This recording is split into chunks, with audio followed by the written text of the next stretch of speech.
Well, let's return now to the floods in China. We're able to reconnect with the BBC's China media analyst, Kerry Allen. Kerry, good to have you with us.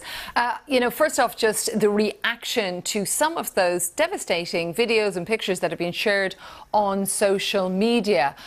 Talk us through what's been said.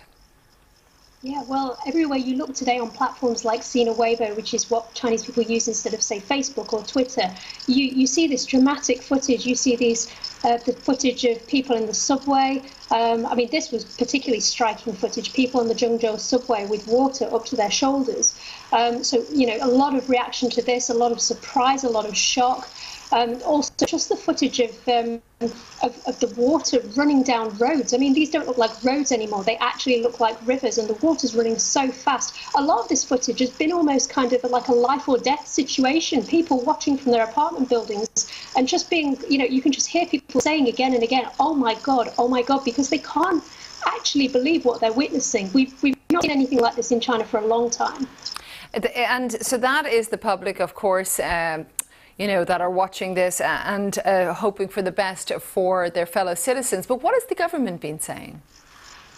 Well, there's been a lot of government rollout today, a lot of media very much emphasising the good work that's being done by the authorities. I mean, this is quite routine in China. So you'll see work from the firefighters, you'll see the police as well handing out water and food. So there's a real emphasis in China's media to show that they're doing the most they can. But one thing that's been particularly interesting this time is that there has been a message from the central government that local officials mustn't delay reporting on this, and they mustn't hold back or conceal any information on this. And this is almost a learning point from the COVID-19 pandemic. If we think back to the beginning of last year, there was a lot of criticism on officials in Wuhan that they didn't act fast enough. So there's a real message, and I think this has really kind of shown why we're seeing such kind of raw footage coming out online.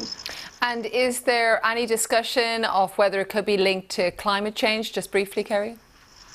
Not at all, no. No, I mean, there's really an emphasis that every year China expects floods, so that's been the main kind of media message that's been coming through. Kerry Allen, thank you so much, our China media analyst, and you can find more about that story also on BBC News Online.